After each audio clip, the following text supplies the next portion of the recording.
European Commission to deliver our keynote message. Welcome.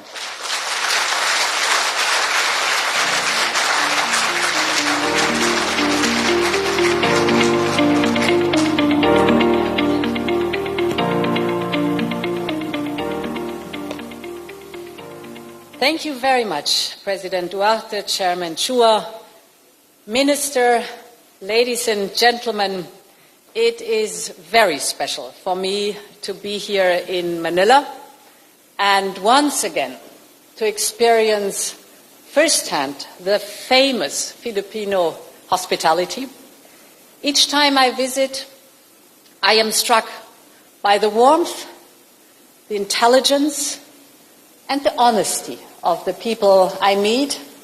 You make everyone really feel at home, even 100,000 kilometers away from home. I really feel welcomed here, and I'm very glad to be here with you. While visiting your beautiful country, I also learned a proverb of yours. It says, "Be like a rice stalk. The more grain it bears, the lower it bows." And I believe a country's proverbs can tell a lot about its people. And this proverb certainly describes the people of the Philippines, always humble, especially in success. Right now, the Philippines are booming. Thanks to your resilience, your dynamism, your work ethics, your economy grew by 8% last year. You're among the fastest growing emerging markets. Your development plan, as outlined by President Marcos, is prioritizing good governance, cutting red tape, and speeding up permitting for strategic investments, for example, in renewables and semiconductors.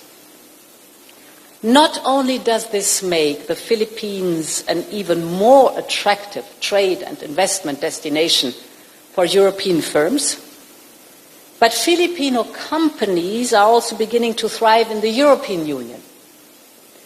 IMI, for example, has expanded its microelectronics business to become the 14th largest manufacturing solution provider in Europe. Or consider the Philippine port handling giant, ICTSI. It operates a container terminal in the Adriatic Sea and recently signed another 30-year lease to operate a port in the Baltics. It's worth mentioning as well that there are around 50,000 Filipino sailors manning ships with European flags. So you make trade happen, and you never boast about any of this. So allow me to begin by thanking all Filipinos who are contributing every single day to the friendship and the economic partnership between Europe and the Philippines. These examples show that the ties between our regions are already strong. But the time has come, I think, to lift our partnership to the next level, because we have much more in common than our geographic distance would suggest. I see three main fields where we share interests and values, and we are just made to work together. First of all, international security. Both the Philippines and Europe believe in a global order that is based on the principles of the UN Charter, such as respect for every nation's sovereignty and territorial integrity. And this order is now threatened in both our regions.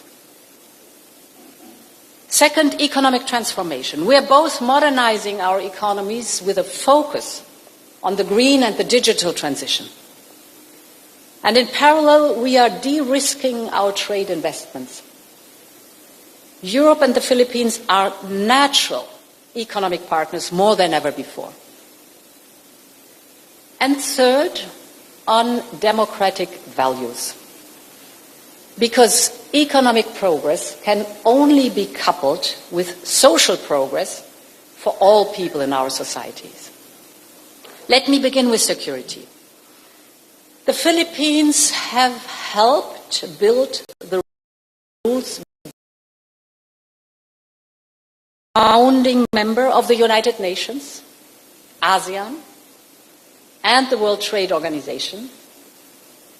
And last year, you stood up to uphold the global order when Russia sent its tanks into Ukraine. Both the European Union and the Philippines, along with over 140 countries, have clearly condemned Russia's war of aggression against a sovereign, independent member of the United Nations. And this is why we Europeans will continue to support Ukraine and to uphold the UN Charter for as long as it takes. But another permanent member of the UN Security Council, China, has yet to assume fully its responsibility under the UN Charter to uphold the sovereignty and territorial integrity of Ukraine. This is happening against the backdrop of China's more assertive stance in our region. Europe has constantly called on China to respect the sovereign rights of states within their exclusive economic zones. China's show of military force in the South and East China Sea and in the Taiwan Strait directly affects Philippines and other partners in the region, but it could also have global repercussions. Because any weakening of regional stability in Asia, the fastest growing region in the world, affects global security, the free flow of trade, and our own interests in the region.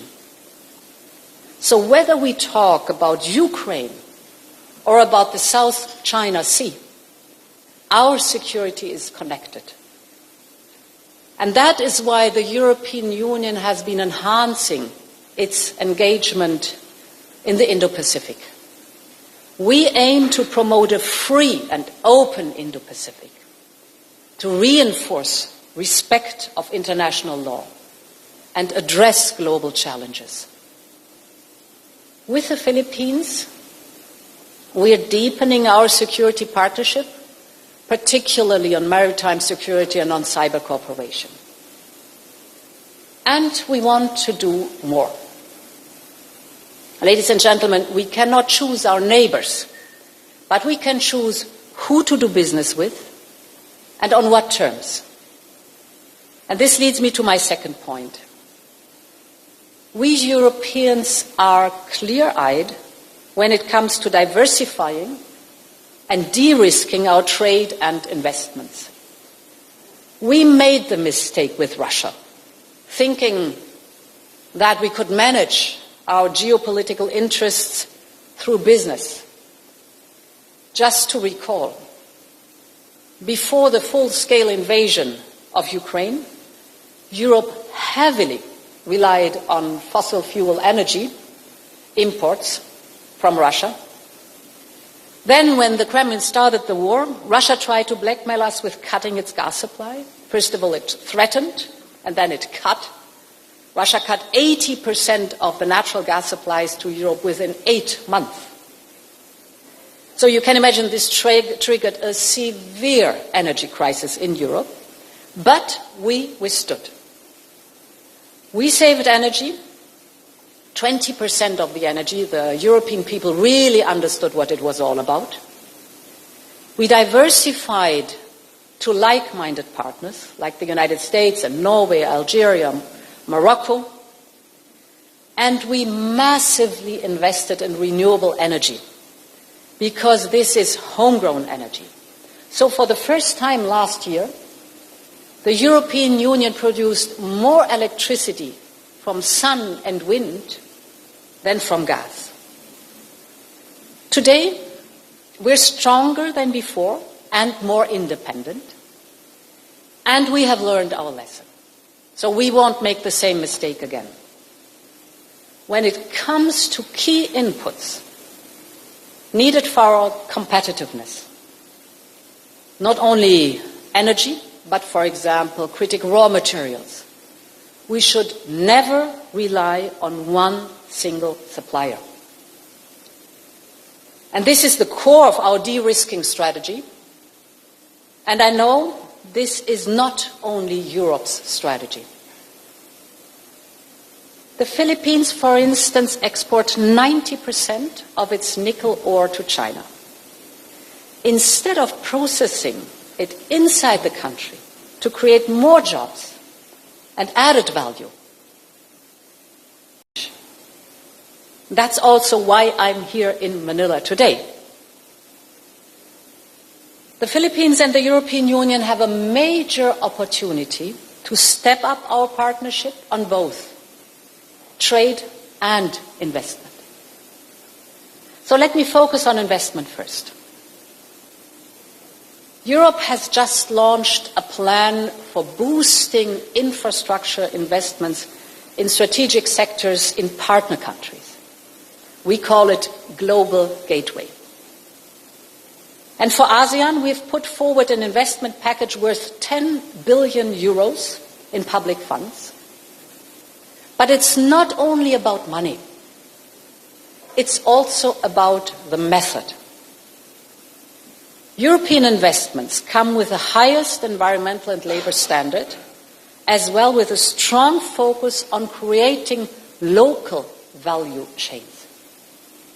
Take the raw material example. Unlike other foreign investors, we do not want to invest only in the extraction of raw materials. We can also support you in building local capacity for processing, powered by new clean energy infrastructure. Renewable energy, as I said, is not only good for the climate, it's also homegrown. So Global Gateway seeks to create good jobs right here, because this also strengthens our supply chains. Global Gateway seeks to promote investments that move Filipino sectors up the value chain. And we look forward to working with the Asia Development Bank, based right here in Manila. You are the experts in the region, and we share similar priorities. So it's only natural that we work hand in hand. Moreover, the Philippines are a natural leader in digital innovation. The Philippine Venture Capital Report 2023 observed an explosion of new activity in the country's startup ecosystem. Your e-commerce market value increased by 33% in the last 3 years alone. And the people of the Philippines are 5 years younger than the global average. These are huge assets that you have here. So it's no surprise that your economy is so dynamic. And the Philippines can become a new digital hub in the region. But as entrepreneurs everywhere, Filipino entrepreneurs need infrastructure investment. And this is where Global Gateway can truly make a difference.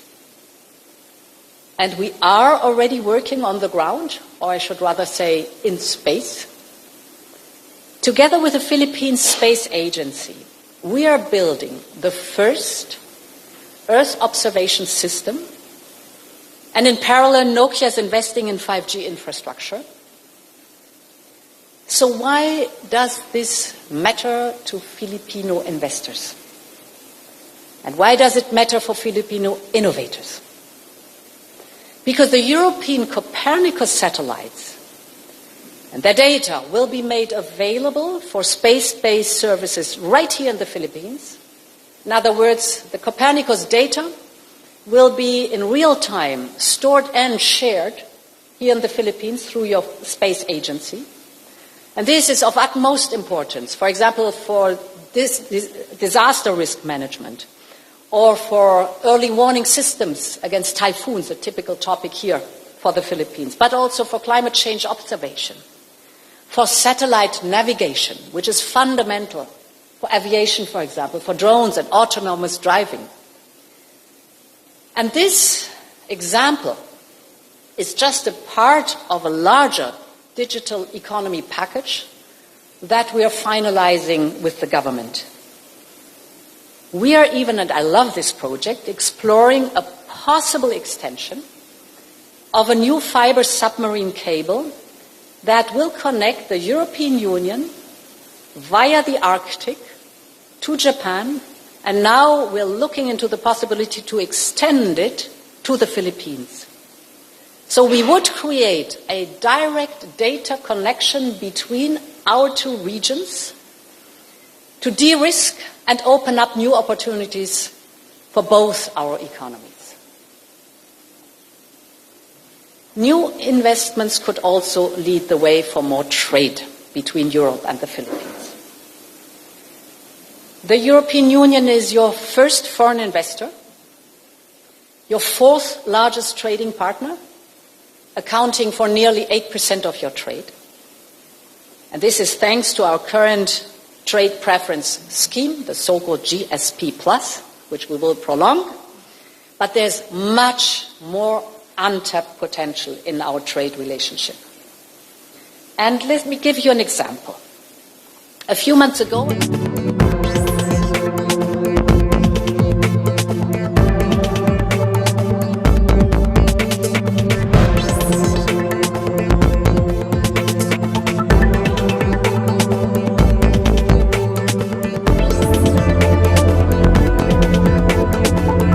doors open for innovation. And most importantly, people benefit.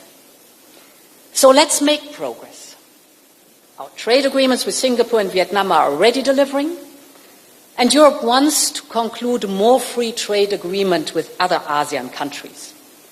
I believe, like President Marcos, that the timing and the conditions are just right for us now to solidify our bilateral trade relations, and that is why we have taken the decision to relaunch our negotiations for a free trade agreement between the Philippines and the European Union.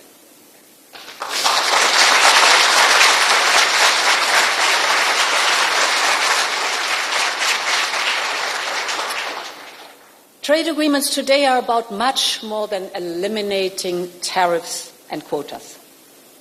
They are about shared commitments, values and principles, including on human and labor rights.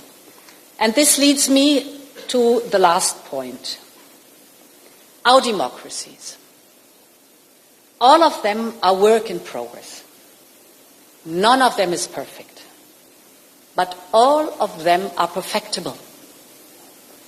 Your new government has taken some important steps for human rights here in the Philippines.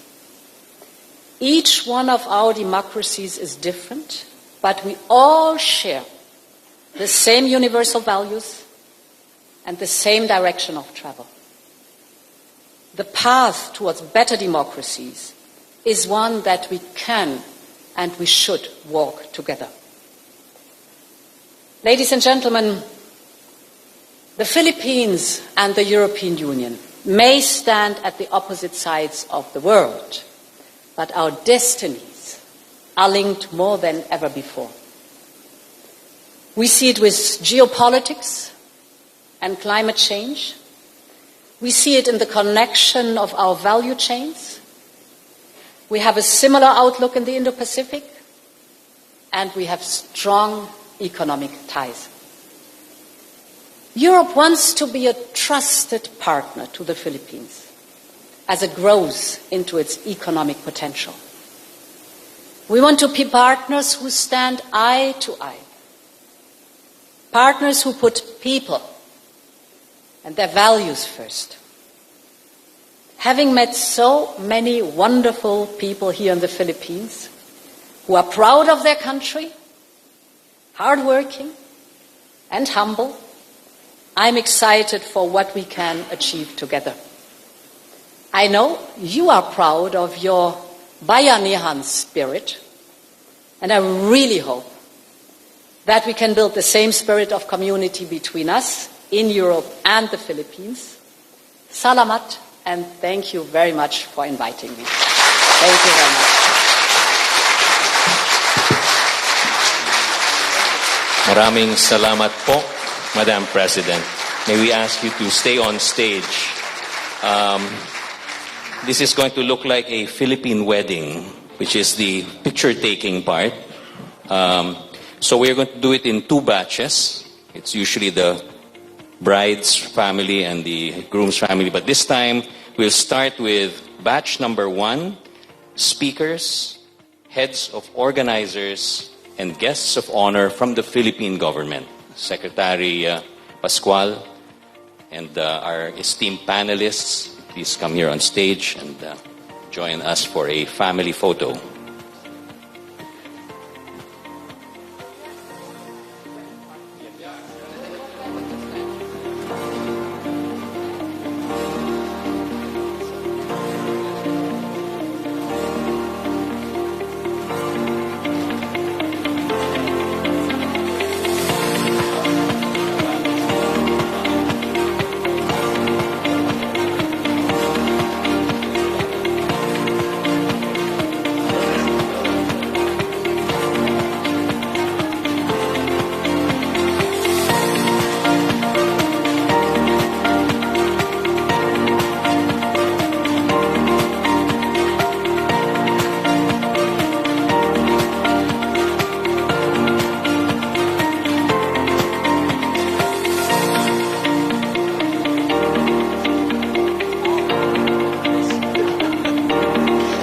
Okay.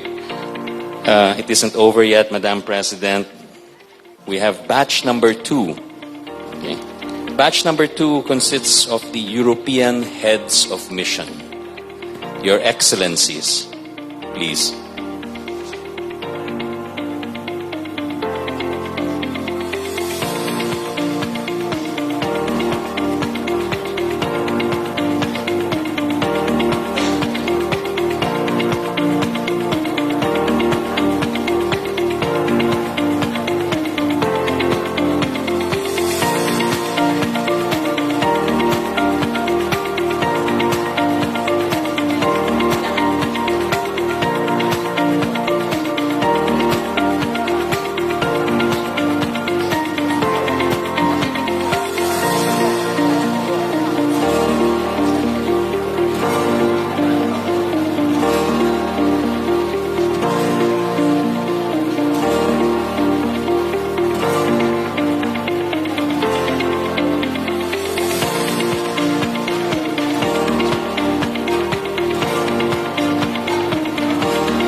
That concludes our photo session with our guest of honor. We may now take your leave, Madam President. Thank you very much.